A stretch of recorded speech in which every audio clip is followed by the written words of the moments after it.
Hello, it's Cecilia. I just thought it would be good to do a garden tour for all of you. So welcome to the first ever garden tour on Pardun Farms.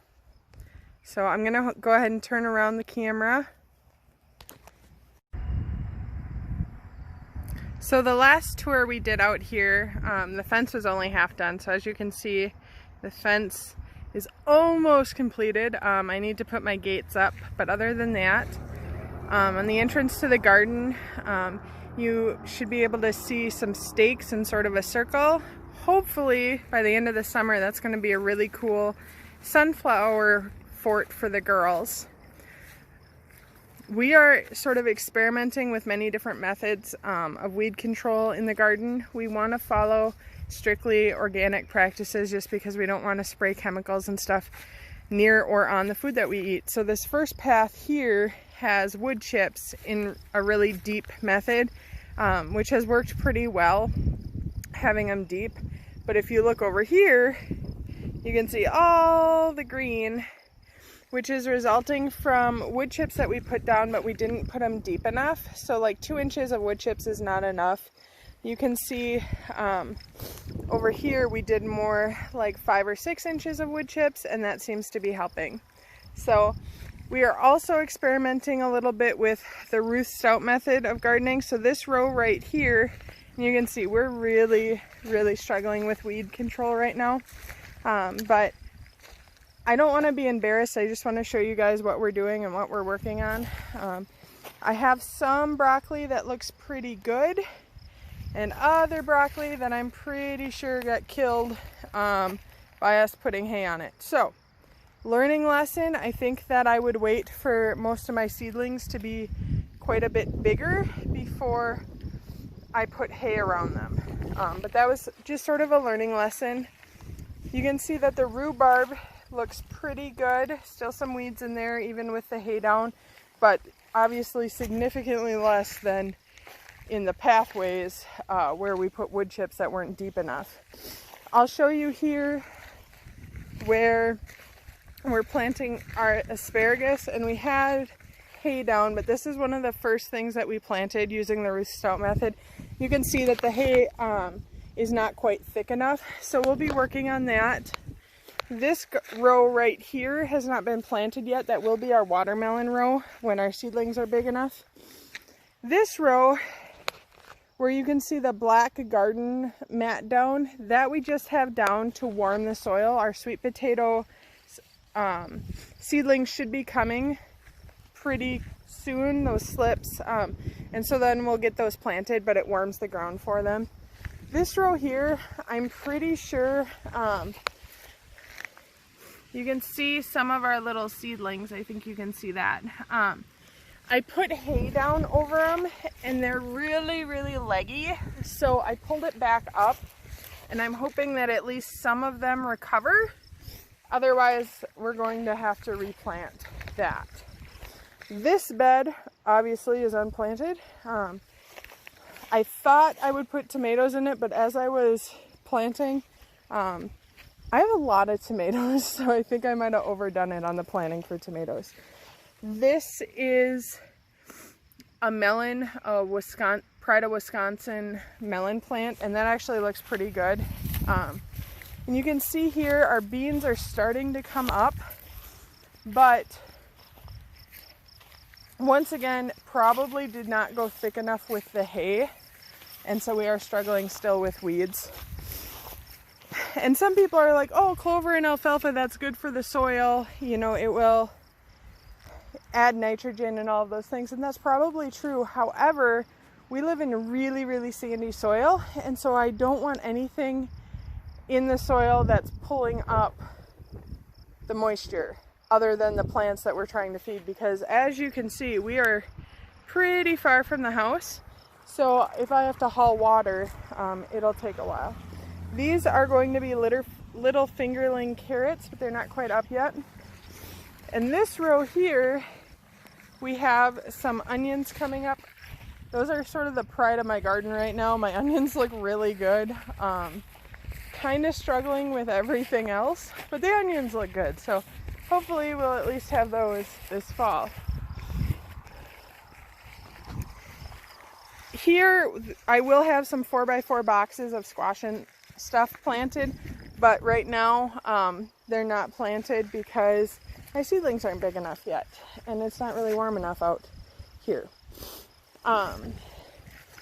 This is sort of one of my tomato rows. On this side, I have some Romas, and this is another instance where I feel like I killed a bunch of my seedlings by putting hay around them, because they looked really, really good, and now they look terrible, and a lot of them died. So on this side here next to, I have more onions over here, you might be able to see. I have Roma tomatoes. These I have some Cherokee purple potatoes. These right here between that stick and that label are mystery tomatoes because, I don't know, they either didn't get labeled or we lost the label, or so we'll see what those are when they come up.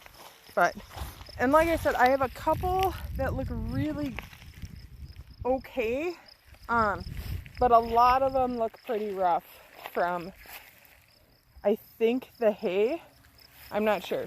So we're, this side I tried something a little different, and I just put hay sort of where the row starts, and trying to keep them weeded, and those ones look quite a bit better. And then I have some more tomato plants here. That one actually looks pretty good. And then we have some pepper plants that I've planted that some of them look okay. I have quite a few more to plant, but I'm waiting for them to get bigger. In this section of the garden will be a lot of my salad stuff, and some peppers and some cherry tomatoes and things. My salad stuff is struggling. In this bed here, I planted spinach and cabbage and a whole lot of stuff, but if you look, even if I pull back this, I pretty much just have clover. So I'm struggling a little bit with that. And same over here in this section, I have spinach. This is red kale. That's actually coming up pretty good. And then, or I'm sorry, red romaine lettuce is that, and this is my purple kale. It's coming up here pretty good. And then just a couple more rows. You can see we got some black dirt from the neighbor that we're putting down to try and amend some of the soil. This is the brownest looking part of the garden, but is probably the healthiest right now. I'm very blessed to have a loving husband who got up at 5:15 this morning to weed, because he knows that I am sort of overwhelmed with the amount of overgrowth in the garden. And so in this row we have peas that are coming up, and then on this side here I have this whole row there is potatoes, and that whole row is radishes, and those are also struggling. And so I'm not sure what we're gonna do about it. We have some string beans. All the beans I showed you earlier are bush beans. These are some string beans that are starting to come up, so those look good. And this is some more potatoes that you can't see over the hay. And then here's a couple watermelon plants that I just planted in this last row here. So hopefully next time the garden will look a little different. Actually, hopefully a little less green. My loving husband ordered me some wood chips today, so we're gonna try and get more down so we have less weeds. But anybody who's done a garden knows that your first year's kind of a struggle while you're trying to take over. I mean, we're trying to take over fields, so essentially we're fighting an uphill battle. And we've tried many different kinds of mulch. We used pine needles. I wouldn't recommend those. They break down too quickly, and that's this section here. was mostly pine needles, and now, as you can see, it's pretty green now. And the girls actually weeded that yesterday, which, you know, they're little, so they don't get all the weeds pulled all the way, but they did pull quite a bit. And we've also experimented with leaves. The problem with leaves is, while they're readily available,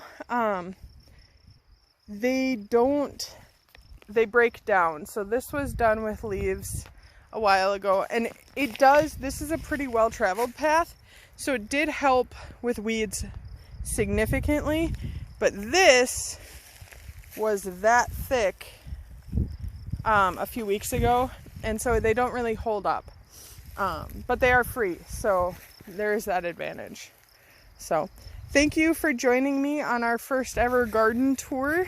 Hopefully we will start to see more of the right kind of green. Thank you for joining me, and have a great day.